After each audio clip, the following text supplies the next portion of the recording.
व्यापाऱ्याला सुद्धा असं वाटतं की आपण चांगलं पनीर विकायला पाहिजे आणि ओरिजिनल खवा फार कमी ठिकाणी येतो. खव्यामध्ये तपासणी केली असता त्यांना कोणती अशी पावडर टाकली जाते की ते सापडत नाही. आता पनीर आम्ही येत नाही आणि आम्ही पण मागवत नाही. आम्हालाही माहिती होतं की कोण कसलं पनीर देतं. ते रबरासारखं पनीर लागलं, चवीस लागलं नाही, उगं चावायचं आणि ते खायचं. त्याला ते दुधाचं नसतं. पहा, एक थेंब त्याला आयडिन लावायचं.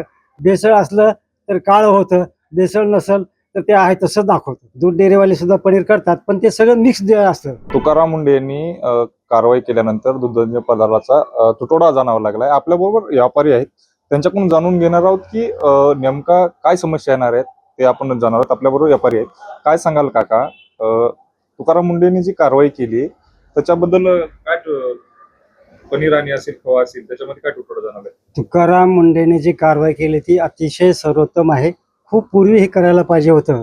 त्यामध्ये लेट झालं, उशीर झाला, काही हरकत नाही, पण उशीर झाला तरी चांगलं झालं. आणि लातूरच्या मार्केटमध्ये सध्या जे पनीर असेल, खवा असेल, ह्याच्यामध्ये जे भेसळ होते ती खूप कमी प्रमाणात झालेली आहे. किंवा लोकांनी धास्ती घेतलेली की आता आपल्याला पनीरसुद्धा चांगलं घ्यावं लागणार आहे आणि व्यापाऱ्याला सुद्धा असं वाटतं की आपण चांगलं पनीर विकायला पाहिजे. तसंच खवासुद्धा असा आहे की खवा आमच्याकडे येरमाळा, वाशी, कळंब, येडशी अशा विविध भागातून इथे खूप मोठ्या प्रमाणात खवा येत असतो. पण खव्यामध्ये दोन प्रकार आहेत. एक मशीनचा खवा आणि घोटीव खवा. हे मशीनचा जो खवा असतो त्याच्यामध्ये पावडर आणि इतर साहित्य टाकून तो तयार केलेला असतो.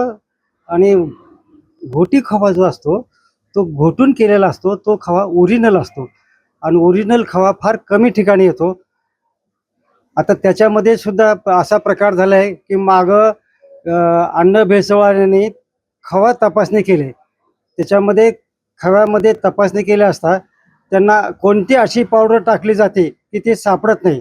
व एक अशा विशिष्ट प्रकारची पावडर आज बाजारात आलेली आहे की ते खवा दुधामध्ये भेसळ करून त्याचा खवा तयार केला जातो. तो 2 नंबरचा खवा असतो. आणि अशा खवा खाल्ल्यानं आरोग्यावर निश्चितच त्याचा परिणाम होतो. आणि मुख्य म्हणजे ओरिजिनल खवा जो असतो तो घोटीव, तो चवीला चांगला असतो, आरोग्याला पण चांगला असतो. लातूरमध्ये जवळपास 150 ते 200 व्यापारी आहेत. त्याच्यामध्ये हॉटेल आले, धाबे आले, छोटे मोठे व्यावसायिक आले, भोजनालय आले. ह्यांना सुद्धा मोठ्या प्रमाणात पनीर आणि खवा लागतो. ते सुद्धा पनीर आता एक विशेष पनीर जर बाजारात येतं त्याला म्हणतात ॲनालॉग पनीर.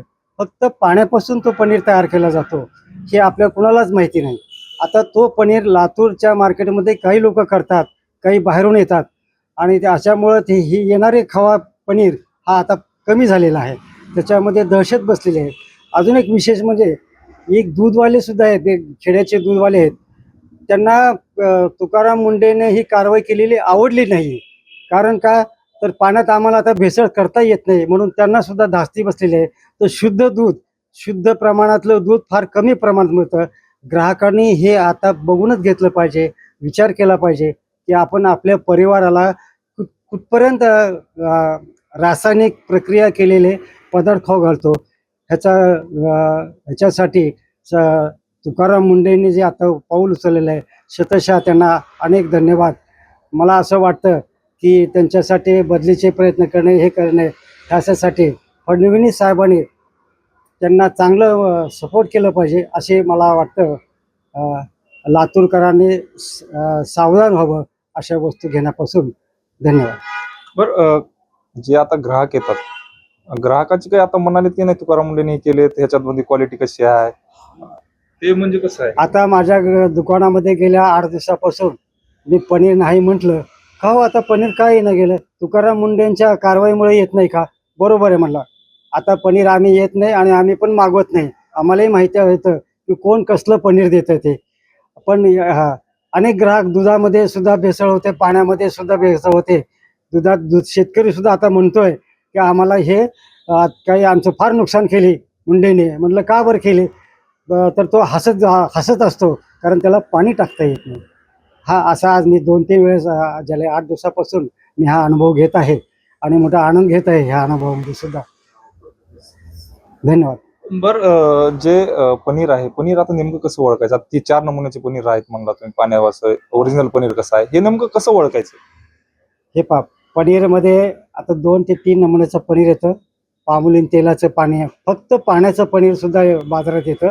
त्याला ॲनालॉग पनीर म्हटलं जातं. परत तुम्हाला ते सोयाबीनचं पनीर येतं, सोयाबीन मिक्स पनीर येतं, स्वतंत्र सोयाबीनचं पण पनीर येतं. अशा वेगवेगळ्या माध्यमातून पनीर केलं जातं. पामोलिनचा वापर केला जातो. फक्त दुधाचं पनीर फार क्वचित मिळलं जातं आणि ते ग्राहकांनी तपासून चेक करूनच घेऊन खाऊनच घेतलं तर त्यांना चांगलं पनीरची टेस्ट कळते. आणि समजायला सुद्धा सोपा मार्ग होतो. हे दुधाचं पनीर कसं म्हणजे समजायचं थोडक्यात? हे पहा, दुधाला जर फॅट असेल, क्रीम असेल तर क्रीमीयुक्त लागतं. दुधाला क्रीमच नाही, फॅट त्याच्या दुधातलं क्रीम काढून घेतलं आणि नुसतं तुम्हाला करून जर दिलं ते रबरासारखं लागतं, खायला चविष्ट लागत नाही. तर 2च वस्तू, रबरासारखं पनीर लागलं, चविष्ट लागलं नाही, उगाच चावायचं आणि ते खायचं, त्याला ते दुधाचं नसतं. दुधाच्या पनीरला क्रीमी असतं, क्रीम लागलं पाहिजे आणि चविष्ट लागलं पाहिजे, त्याला समजायचं दुधाचं पनीर. सोपा मार्ग आहे, कुठलाही वस्तू टाकून पाहायची नाही. फार झालं तुम्हाला आयोडीनचा उपयोग करता येतो, ते पनीरला सुद्धा करता येतं. आणि तुम्हाला जर डुप्लिकेटचं जर खवा वाटत असेल तर तुम्ही आयोडीन लावून पहा, 1 थेंब त्याला आयोडीन लावायचं. भेसळ असलं तर काळं होतं, भेसळ नसेल तर ते आहे तसं दाखवतं. सोपं मार्ग आहे. बरं हे जे पनीर आहे, पनीर कुठून येतं हे नेमकं? पहा, पनीरसाठी आपल्याकडे इंदापूर, पंढरपूर, सोलापूर हे बाहेरगावाहून पण येतं. लातूरमध्ये सुद्धा पनीर होतं आणि शक्यतो सर्व बाहेरूनच पनीर होतं. काही काही दूध डेअरीवाले सुद्धा पनीर करतात. दूध डेअरीवाले सुद्धा पनीर करतात, पण ते सगळं मिक्स असतं, मिक्स दुधाचं करतात. कुणी गाईच्या दुधाचं करतं, कुणी म्हशीच्या दुधाचं करतं, कुणी दोन्ही मिक्स करतं. असं सुद्धा पनीर लातूरला मिळतं.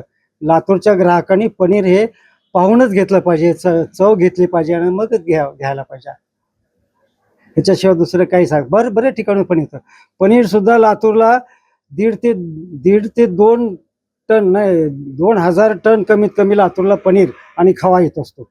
आणि एवढा सगळा पनीर फर्स्ट आणि सेकंड क्वालिटीमध्ये जर पनीर असेल, काही लोक फर्स्ट आणि सेकंड क्वालिटीचा खवा मिक्स करून देतात.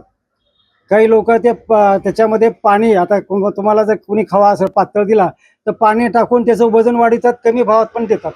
तर हे चवीनं तुम्हाला कळलं की ओरिजिनल पनीर कोणतं, खवा कोणता. ओके. हे होते व्यापारी लातूरून माणिक मुंडे स्टोर.com.